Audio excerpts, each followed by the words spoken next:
Hello everyone, this is Crota giving you a review of Blizzard Dota, some of the screenshots. I'm back home in my quote-unquote studio and not the press room, so you guys can probably hear me a little bit better.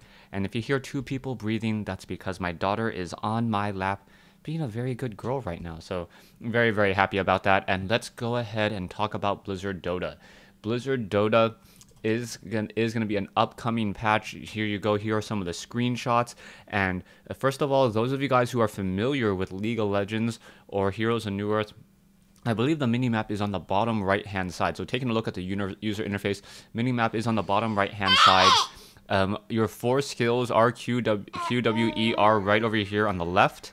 And then on the right side, you also have your items. Apparently, my Arya wants to play with the pop filter right now. And it's a really, really fun game. It's a really fun game right now. And it really plays out well. And I need to hold the microphone so that she doesn't move it around. So it's really well played. There are a number of heroes that you guys can see. Here is the DPS hero. Actually, the DPS hero for some reason is pulling up on the wrong screen. So there we go. Let's do this the old-fashioned way. Here are the DPS heroes. Here are the Siege heroes. And why is this always doing this to me? Here are the support heroes.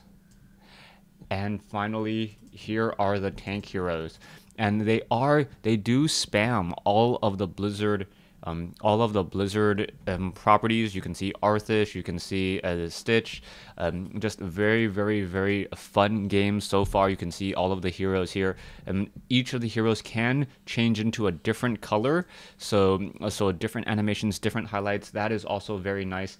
Here, let's go ahead and take a look at the character selection screen for Arthas.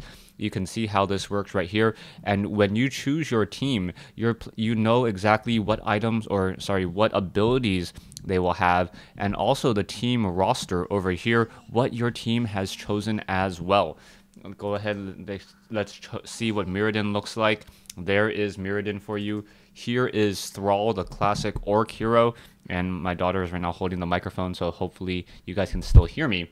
And then finally, the character selection for the Witch Doctor. Yeah, the Witch Doctor from Diablo 3 did make it into the game.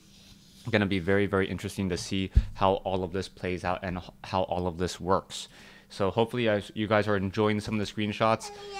Here's a shot of Arthas going for a tower, assaulting the red base. I'm pretty much going to let you guys just bask in the glory that is Blizzard Dota right now as I play more, and as the game does get released. It's probably going to be released sometime around Heart of the Swarm. That is what Chris said during my interview with him. So yeah, hopefully it does come out around that time. Should be a lot of fun. I'm just trying to go through everything right now. Kerrigan just doing her thing. Here's another shot of Kerrigan doing her thing again. Lord Order. There you go. There's the blue god. Mirrodin and Thrall duel Arthas, and who else is he dueling? And Stitches. So yeah, there you go. Or Mirrodin and Thrall duel as Arthas and Stitches look on. Here's Nova and Tassadar versus Kerrigan and Zagra. I can't tell which lane this is. It looks like the middle lane by my assumption. Here's the red base tower. Yeah, a giant knight-looking tower, very, very common. One thing to note, the towers have ammunition. So the towers have ammunition. They do slowly regenerate ammunition, but you cannot plan on just hugging a tower the entire time. That is not going to be there. Here's the spawning at the start of the match for the blue team and the red team. Here's a close-up of Tassadar for you.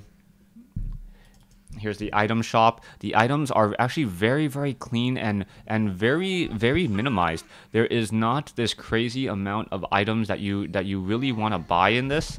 It's all very minimal, and I think it lends well to faster gameplay as opposed to having crazy upgrade item combinations. Most of the games that I was playing out there, they stopped somewhere around the 22 to 25 minute mark. And that's not with one team just completely blowing another team away. That's with a lot of back and forth, a lot of kills. One thing to note, the score is kept track of how much gold each side has. So and after 20 minutes or so, 25 minutes or so, one side may have like a 5k lead over another, but they're able to really convert that into a win. Now, a couple of things to note: there are mercenary camps on the inside over here, and what you can do is you can capture those mercenary camps, like capture the flag in many of the Call of Duty games out there. Cover your mouth, Arya. Yeah, like a lot of the Call of Duty games out there, and after you capture that flag, you spawn additional creeps. So that is going to be very important as well. Let's go ahead and take a look at Thrall and Tassadar. And now Thrall in the lane. Warfield defends Thrall's assault. That is Warfield sitting in the tank. Warfield laying down heavy siege fire. Yes, he is a siege tank. He does go into siege mode. Adds a lot of defense to any tower. Warfield Zagra stitches on the ground. If you guys do not know who Zagra is right now, she is one of the matron queens from Heart of the Swarm. Go ahead and check out my videos on Heart of the Swarm as well. Here's the Witch Doctor. Here's Zagra laning. And here is Zagra laning once more.